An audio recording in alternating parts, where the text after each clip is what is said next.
In their heyday, the Osmonds were everywhere. The four eldest brothers, Allan, Wayne, Merrill, and Jay, started as a barbershop quartet of clean-cut kids from Utah, discovered on the Andy Williams Show in the 1960s. They became a pop sensation, joined later by Donny, who sent crowds into a frenzy, and little Jimmy, who scored a #1 hit at just 9 years old. And of course, Marie made her mark as the teen singing Paper Roses. The Osmonds sold over 100 million records and practically had their own kingdom in showbiz. But what goes up must come down. And by the early 80s, the teeny bopper craze had moved on, leaving the Osmonds to reinvent themselves. That's where our story really gets interesting. We're about to follow each Osmond sibling's journey after the screaming fans and glittering costumes. How did they handle life beyond teen idol fame? What personal battles did they fight? And where did they find happiness? From health scares to comebacks. From family tragedies to new careers. The Osmonds have been through it all. And guess what? It's now 2025, and most of them are still here, living full lives in their 60s and 70s. We even have some breaking updates, including one of the brothers passing just recently that left the family and fans heartbroken. We'll talk about that and so much more. To understand where the Osmonds are now, we need to rewind to the end of their superstar era. By the late 1970s, the Osmond family's meteoric rise had begun to level off. The brothers' clean-cut pop was falling out of fashion amid disco and rock, and Donny and Marie's TV variety show, as beloved as it was, eventually signed off in 1979. The once ubiquitous Osmond brothers found themselves at a crossroads. They had been working non-stop since childhood. Imagine waking up one day to find your teen idol stardom isn't guaranteed anymore. That's exactly what happened. In the early 1980s, the Osmonds faced a problem. How to transition from teen idols to adult entertainers in a changing industry. They had experienced massive success, sold-out concerts, gold records, dolls and lunchboxes with their faces on them, and now they had to figure out the next chapter. Financially, there were bumps too. The family had invested heavily in their own studio and projects in Utah during the boom, and when the hits slowed down, money got tight. By some reports, they even flirted with bankruptcy at one point, forcing them to scale back their showbiz empire. It was a humbling reality check. On a personal level, each sibling felt the end of Osmond mania differently. Donny struggled with being labeled a has-been in his 20s. One day he was on magazine covers, the next he couldn't get radio play. Marie, after her solo hits, grappled with the pressures of Hollywood expectations on a young woman. The older brothers, Allan, Wayne, Merrill, and Jay, had devoted their youth to the group. Some of them started families and wondered if it was time to settle into a normal life, away from tour buses and screaming fans. And little Jimmy. He had to figure out life as a teenager once the novelty of being the kid star wore off. In short, the big question looming over the Osmonds was, what now? How do you follow up being part of one of the most famous families in entertainment? This was the problem phase of their journey. The transition from the peak of fame into something more sustainable and meaningful for adulthood. It wasn't easy. There were setbacks, disappointments, and for some, very serious personal challenges ahead. But, not to spoil anything, the Osmonds are nothing if not resilient. Each sibling went on an exploration to redefine themselves beyond the glossy image we all knew. Number 7. Allan Osmond. Allan Osmond was the eldest of the performing Osmond brothers, essentially the guy in charge when they were kids. On stage, Allan was often in the back playing guitar or piano, letting his younger brothers take the spotlight. But make no mistake, he was the band's backbone, co-writing many songs with Merrill and choreographing their dance moves. Allan served in the Army National Guard during the Vietnam era, and that discipline carried into how he led his brothers in showbiz. By the 1980s, as the Osmonds' pop fame waned, Allan took on more of a behind-the-scenes role. He was producing shows, and in 1980, he even co-created the huge stadium event Stadium of Fire in Utah, which became a famous annual 4th of July show. But Allan's biggest battle had nothing to do with show business. In 1987, at just 38 years old, Allan was diagnosed with primary progressive multiple sclerosis, AMS. It was a crushing diagnosis. MS is an incurable disease that attacks the central nervous system, and the primary progressive form tends to steadily worsen over time. Doctors told Allan he might soon be confined to a wheelchair. For a while, he did have to use a wheelchair or braces when symptoms flared. But Allan faced MS with incredible positivity and faith. In classic Osmond fashion, he even came up with a personal motto, "I may have MS, but MS does not have me." He experimented with alternative therapies, diet changes, vitamins, essential oils, and kept as active as possible, defying those gloomy prognoses. Over 35 years later, Allan is still walking with some help when needed, and thriving with MS. He once quipped that the letters MS in his case stood for making something out of life. Allan stepped out of performing regularly by the 1990s to focus on health and family. He and his wife Suzanne have 8 sons. Yes, 8. So, he basically raised his own football team. But he didn't abandon music completely. In fact, Allan made what he called his final performance with his brothers in 2018 in Hawaii. He was nearly 69 then. He even showed up for a surprise family sing-along at Marie's 60th birthday in 2019. MS and all, because that's the kind of big brother he is. These days, Allan is in his mid-70s and mostly enjoys life out of the spotlight in Utah. And here's a very recent update. In September 2024, Allan fulfilled a long-time dream by publishing his autobiography, fittingly titled One-Way Ticket. In it, he shares his life story and the lessons learned from showbiz and battling MS. It's proof that Allan Osmond, the once silent leader of the Osmond brothers, still has plenty to say. He's an example of resilience, turning a frightening diagnosis into an opportunity to inspire others. Allan's journey shows that sometimes the quiet ones end up the true heroes. Number 6. Wayne Osmond. Next up is Wayne Osmond, born in 1951, the second oldest of the original 4 Osmond brothers. Wayne was often the utility player of the group. He played lead guitar, sang baritone harmonies, and even wrote songs. Fun fact, Wayne co-wrote the Osmonds' rock anthem, Crazy Horses, showing he wasn't just the mild-mannered one. He had a wild side on stage, too. Off stage, Wayne was known as the gentle, funny one with a heart of gold. After the group's heyday, Wayne's life took some dramatic turns, especially health-wise. Remember we mentioned Wayne's health battles? They were serious. In 1997, Wayne was diagnosed with a brain tumor, which was a huge scare. He underwent surgery, and thankfully the tumor was removed, but the ordeal left its mark. Wayne lost nearly all of his hearing from the treatment. Imagine a musician and singer who's relied on his ears his whole life, suddenly dealing with profound hearing loss.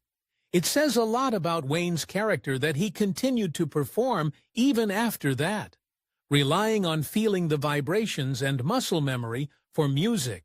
He was not giving up easily. Wayne's challenges weren't over. In 2012, he suffered a stroke that affected his ability to play guitar and weakened one side of his body.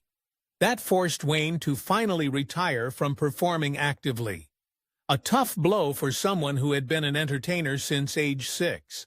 But through all this, Wayne remained, as his brothers described, the ultimate optimist.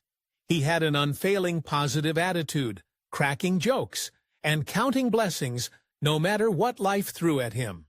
His brother Donny said, Wayne brought so much light, laughter, and love to everyone. He was loved by everyone. And indeed, Wayne found tremendous joy in his personal life. He married Kathleen "Kathy" White, a former Miss Utah pageant queen, way back in 1974, and together they raised 5 children. Wayne absolutely doted on his kids and grandkids. In Osmond family gatherings, he'd be the guy playing with the little ones, probably cracking corny dad jokes and making everyone laugh. In his later years, Wayne and Kathy settled into a quieter life between Utah and a ranch in Idaho. But the family bonds stayed strong. The Osmond siblings are famously tight-knit. In late 2024, as Wayne was turning 73, the family got together knowing Wayne's health was fragile after years of battles. In fact, Marie felt a strong prompting to go visit Wayne at his home for a long heart-to-heart talk, which she did in December 2024. It was a blessed visit, because not long after, on January 1, 2025, Wayne Osmond passed away at age 73. He died peacefully in Utah after suffering another massive stroke. The news hit the Osmond family and fans hard. Wayne was the first of the performing siblings to leave us. Marie broke her social media silence to pay tribute to her loving brother, saying his death left a giant hole in my heart. Brothers Merrill and Jay described Wayne as a man with no guile, full of humility and faith, truly the family's gentle anchor. While it's a sad chapter that Wayne is gone, his legacy of courage and kindness lives on. His life showed that even when fate dealt harsh blows, you can face it with grace, faith, and humor.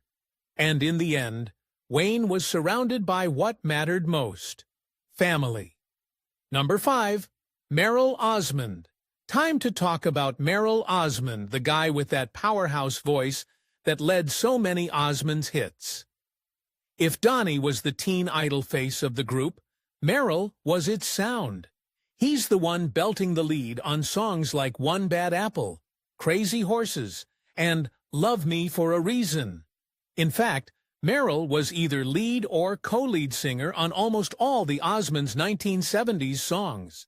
He had a soulful, rocking voice that could also blend beautifully with his brother's harmonies. When Donny's voice changed or he went solo, Merrill seamlessly took over more vocals. He even sported a cool beard in the late 70s and helped steer the family into country music in the 1980s. Yep, the Osmond brothers had a surprise second act as country artists, charting a few songs in the 80s. Bet you didn't know that. Merrill was front and center in that transition.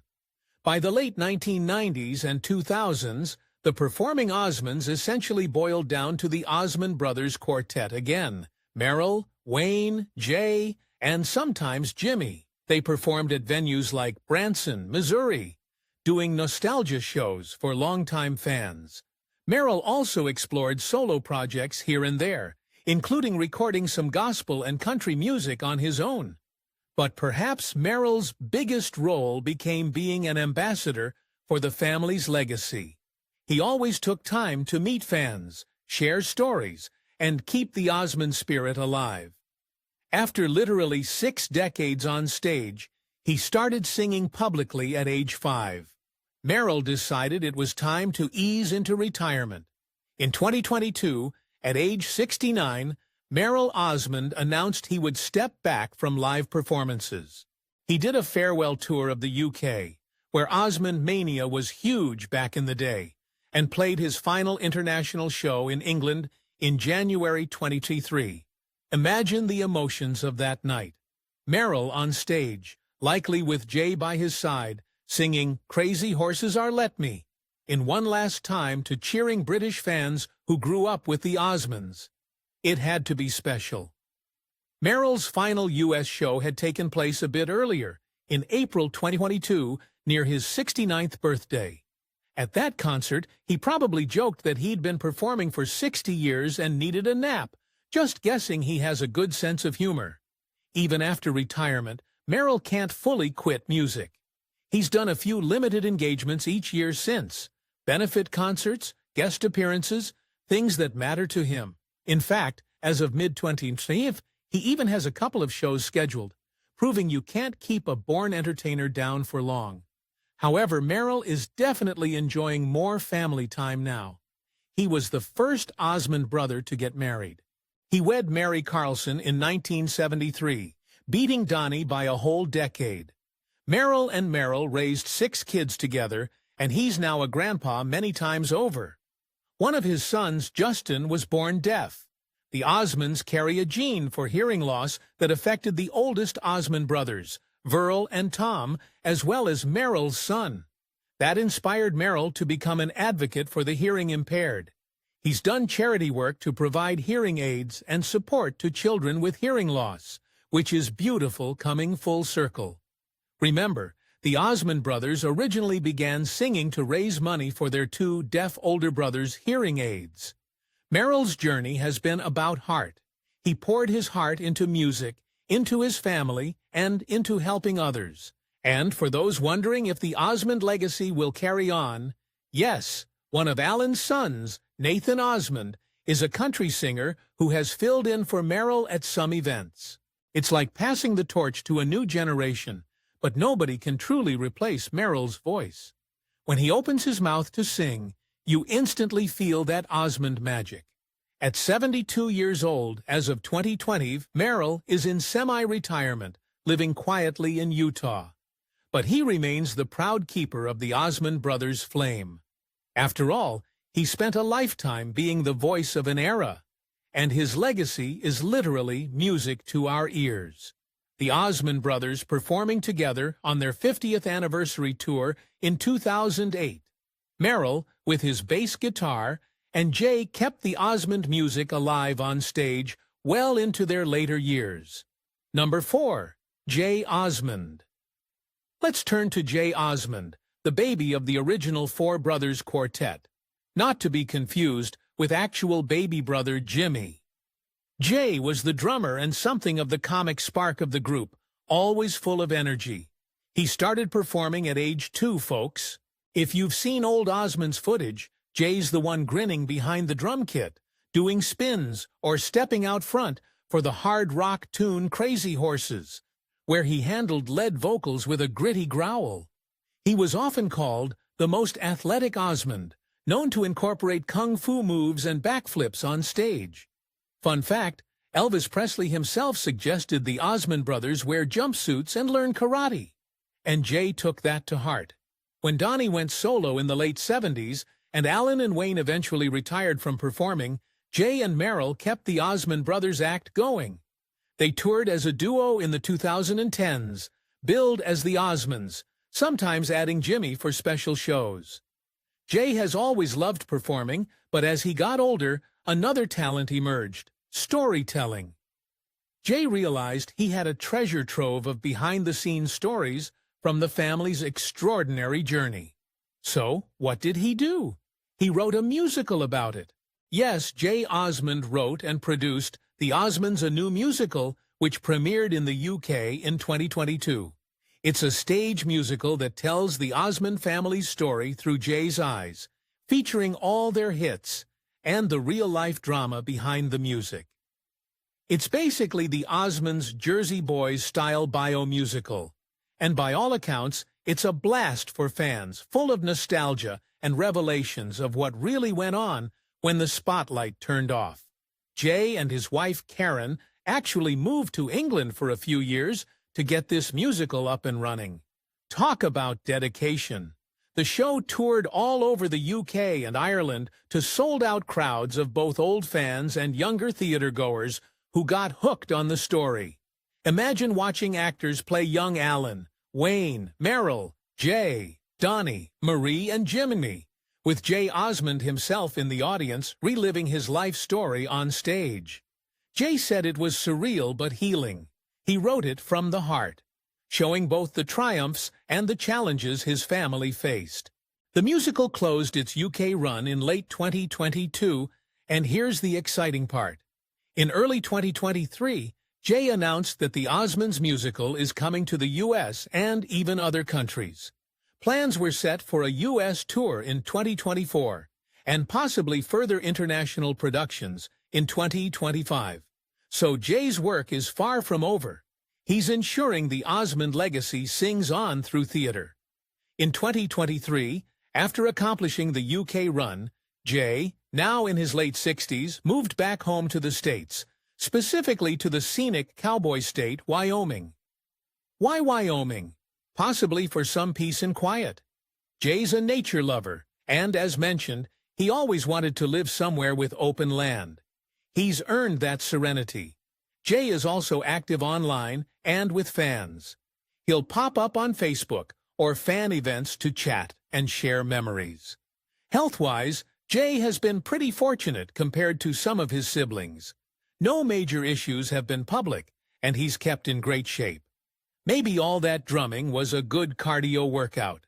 As of 2025, Jay Osmond is essentially the family historian and creative chronicler. He wrote a candid autobiography called Stages a while back, and now the musical. He said that seeing his life portrayed on stage, especially the moments with his late parents, was deeply emotional. He even included a spiritual touch, like a butterfly representing his mom's presence during a key scene. It shows how much love and respect Jay has for the family that started it all. So, what's next for him? Possibly more writing, maybe producing a film or TV adaptation of the Osmond story. Wouldn't that be cool? One thing's for sure. Jay's enthusiasm is infectious.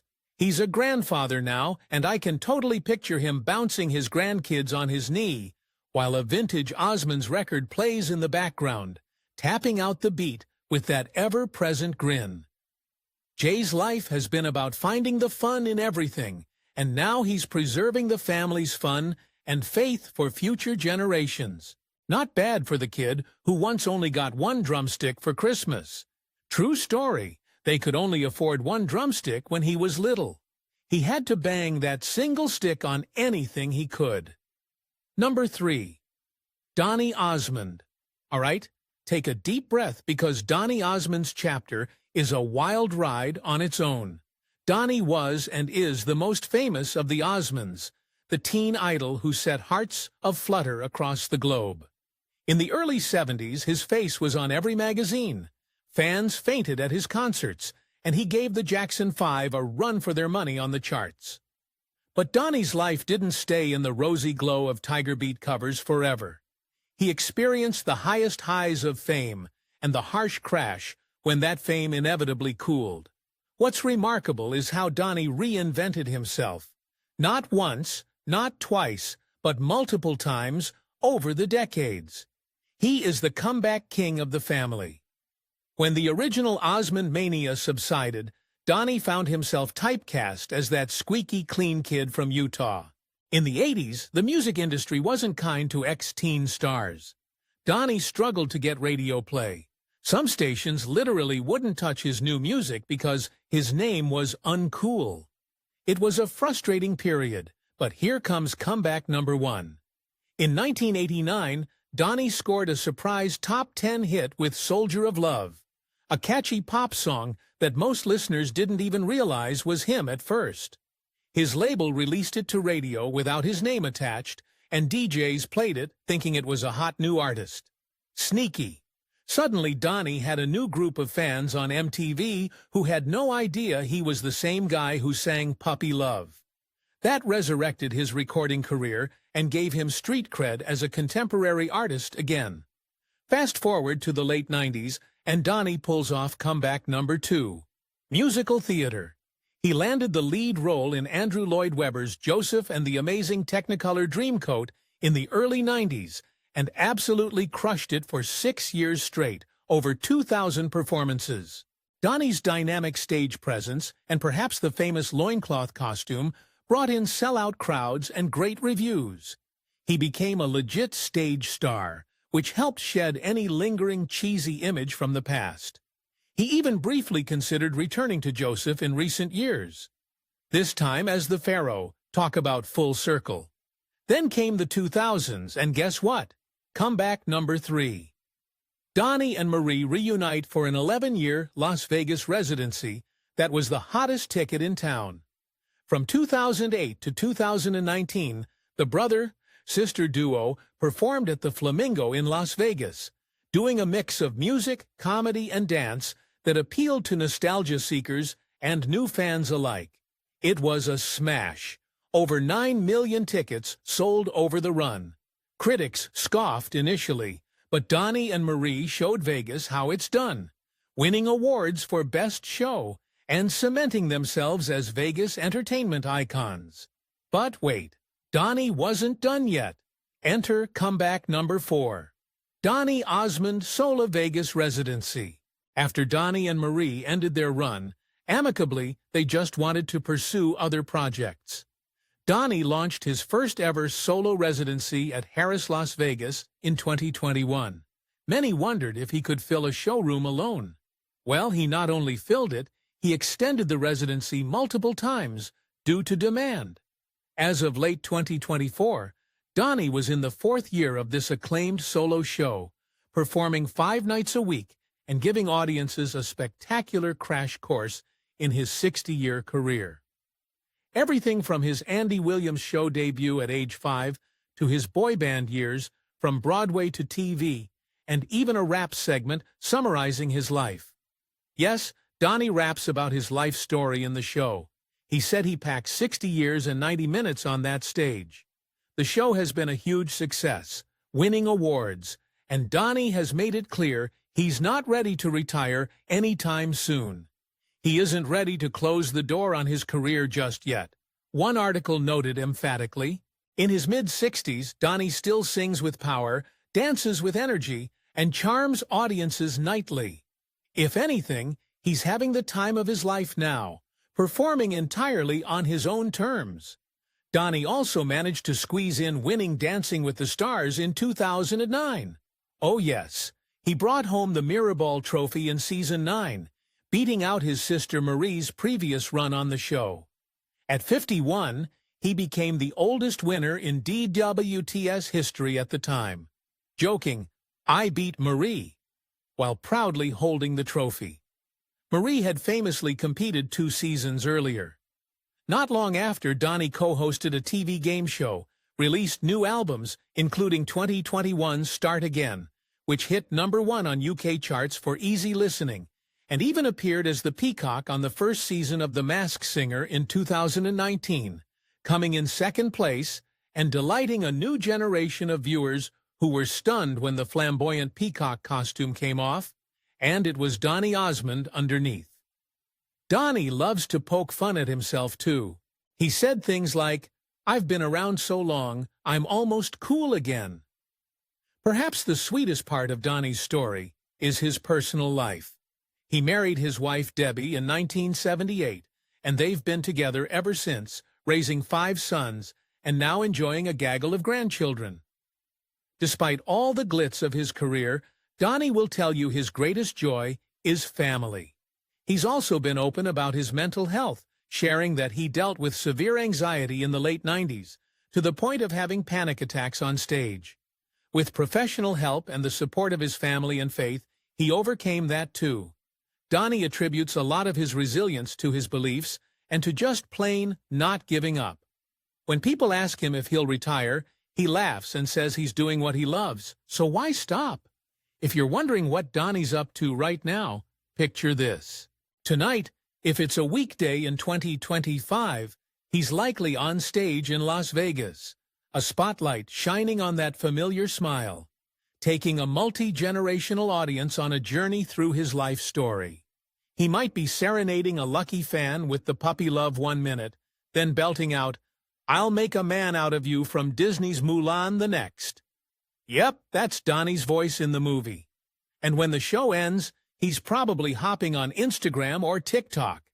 Yes, he's active on those, to connect with fans, proving that at 65 plus, he's as much a showman as ever. Number 2.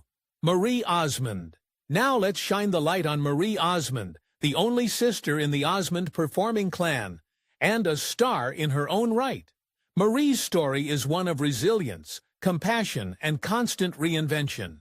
She truly has a heart of gold.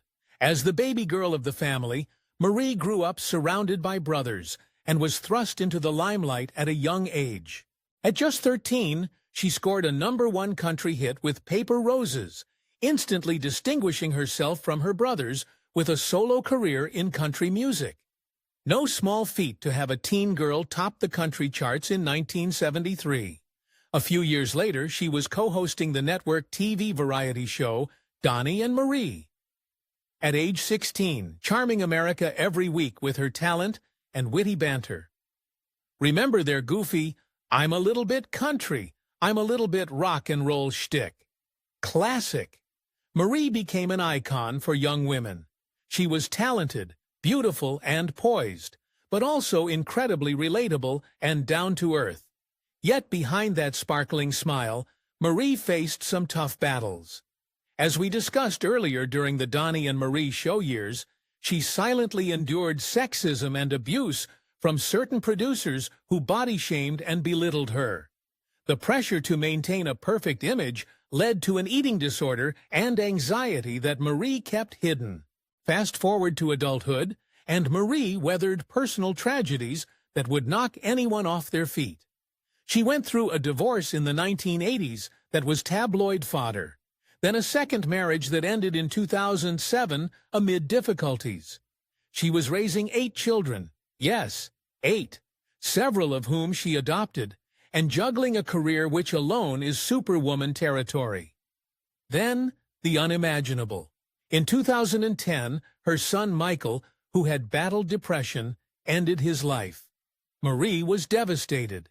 In interviews much later, she said there's no greater pain than losing a child, and that it's something you never truly get over. Understandably, she stepped out of the spotlight for a bit to grieve and support her family. But Marie is someone who turns pain into purpose. She became a vocal advocate for suicide prevention and mental health, speaking openly about her own experiences. She often says, "It's okay to say, I'm not okay," encouraging others to reach out for help, just as she learned to do. Marie had previously been a trailblazer in discussing postpartum depression with her 2001 book, Behind the Smile, detailing her severe postpartum after one of her children's births. By sharing these stories, Marie helped countless others feel less alone in their struggles. It's one of her greatest legacies, beyond entertainment. Career-wise, Marie also kept reinventing. In the 80s and 90s, she recorded more country hits. Remember Meet Me in Montana? A beautiful #1 duet she did in 1985. She starred on Broadway in The King and I and The Sound of Music. She launched successful businesses. Marie has had doll lines, quilting products, a skincare line, you name it. And of course, she joined Donny for that long Vegas residency from 2008 to 2010, where she brought the house down with songs like Paper Roses and even opera arias. The girl's got range. Marie became a fan favorite on Dancing with the Stars in 2007. She made it to the finals, and who can forget when she famously fainted on live TV after one of her routines? Ever the pro, she laughed it off and kept going. In recent years, Marie branched into daytime TV, becoming a host on The Talk for a season in 2019 to 2020. But she left that to refocus on family and other projects, a move she was very happy with. One such project was her 2021 album, Unexpected, which showcased her love of opera and Broadway tunes, hitting #1 on Billboard's classical chart. Talk about unexpected. Marie can sing Puccini as well as she croons country. She also continues to tour solo occasionally, doing symphony concerts where she sings everything from Nessun Dorma to Country Roads. Reviews often mention that Marie, now in her 60s, sounds better than ever. On the personal front, one of the most heartwarming second chances in Marie's life is love. In 2011, she remarried her first husband, Stephen Craig, after 26 years apart. It's a real-life romance novel. They had divorced in 1985, lived separate lives for decades, and found their way back to each other. Marie says Steve was always her true love. They chose a very meaningful date to tie the knot again, May 4th, 2011. Because it was the birthday of both her late son, Michael, and her late mother, Olive. In Marie's words, they picked that date to symbolically have them with us in spirit when we remarried. Isn't that beautiful? As of 2020, Marie and Steve just celebrated their 12th anniversary, or 40th, if you count from the first time. And she calls him the love of my life. You can tell she's in a good place emotionally, surrounded by kids and grandkids feeling fulfilled. These days, Marie keeps plenty busy with charity work as well. She co-founded the Children's Miracle Network Hospitals in 1983 and remains passionately involved. That organization has raised billions for kids' hospitals. She's often on the road giving motivational speeches or performing at fundraisers. And she does it all with that signature humor and warmth. Meet Marie, and she'll likely crack a self-deprecating joke within 30 seconds. Often about being the only girl in a family of guys. Through every trial, divorce, loss, public scrutiny, Marie's faith and optimism have been her guide. She says she chooses to find joy and focus on the good because the margins of life are filled with challenges for everyone. But it's how you frame them that matters. One thing's for sure, Marie Osmond's frame is full of light. Number 1. Jimmy Osmond last. But certainly not least, let's talk about Jimmy Osmond. Lil Jimmy, as he was often called, is the youngest of the Osmond siblings, born in 1963, a full decade younger than Donny, and 14 years younger than Allan. Being the baby of the family, Jimmy had a unique journey because he pretty much grew up in the public eye from birth. He holds a Guinness World Record, in fact. Jimmy Osmond is the youngest person to have a #1 hit in the UK. He was only 9 years old when his song Long-Haired Lover from Liverpool hit #1 on the British charts at Christmas time, 1972. That song is an earworm if you've never heard it. And yes, it's as adorably cheesy as the title suggests, which is why Brits loved it. To this day, no one younger has ever topped the UK charts. So Jimmy still holds that record. As a kid, Jimmy was the cute, cheeky one, trotted out on variety shows to sing and make people go, "Aw!" But he had real talent and ambition beyond that. In his teens and 20s, when the Osmond brothers were performing less in the U.S., Jimmy actually carved out a big career overseas. He learned to speak fluent Japanese and had hit records in Japan. Seriously, he recorded songs in Japanese and was quite popular there. He also did a lot of musical theater in the UK, and toured in shows like Joseph and The Amazing Technicolor Dreamcoat, following Big Brother Donny's footsteps, and a 70s jukebox musical called Boogie Nights. In addition, Jimmy became a businessman. He produced TV specials for networks like ABC, PBS, and the BBC. If you ever watched the Osmond family Christmas specials in the 80s, or that Osmond 50th anniversary reunion concert on PBS in 2007, Jimmy was often the producer behind those projects. He had a knack for the behind-the-scenes side of entertainment, which might surprise people who only remember him as the little kid singing with a lollipop. Jimmy's life took a serious turn in the 2000s regarding health. We mentioned he suffered a stroke at the end of 2018, a scary event that effectively ended his public performing career. What many didn't know until recently is that it was actually Jimmy's second stroke. His first occurred back in 2004 when he was just 41, due to a congenital heart defect that doctors were able to correct with surgery. He recovered from that one and kept it pretty private, continuing to work and perform. But the 2018 stroke was more severe. It happened on stage during a performance of Peter Pan in Birmingham, England. He was playing Captain Hook and powered through the show despite feeling unwell. After the curtain, he was rushed to the hospital. The stroke left Jimmy with vision and physical impairments that required a long recovery. In April 2019, a few months after the stroke, Jimmy made a brief public statement that he was doing well and taking a long overdue break from show business. And truly, since then, Jimmy has stayed almost entirely out of the spotlight, focusing on his health, therapy, and family. He's the only Osmond sibling who isn't active on social media or doing interviews as of 2025. His brothers have occasionally given updates saying Jimmy is happy and enjoys hearing from fans, but is not looking to re-enter public life. One bright spot: Jimmy became a grandfather in recent years, which he's over the moon about. He and his wife Michelle have 4 children of their own, and now grandkids to spoil. Before his stroke, Jimmy was running the Andy Williams Performing Arts Center in Branson, Missouri. He had purchased the theater from the estate of singer Andy Williams, a dear family friend who gave the Osmonds their start and was producing shows there. That theater sadly closed in 2022 while Jimmy was still recovering. But think about that full circle. Jimmy's first TV appearance was on the Andy Williams Show as a toddler, and decades later, he was literally carrying on Andy's legacy at a theater. It shows how connected the Osmonds are to showbiz history. These days, Jimmy is happily retired and focusing on simply living. Reports say he's doing art. He always loved drawing and painting, enjoying nature, and spending lots of quality time with his family. After a lifetime of hustle and entertaining, he's earned this peaceful chapter. When his brother Wayne passed away in early 2020, Jimmy did not appear publicly.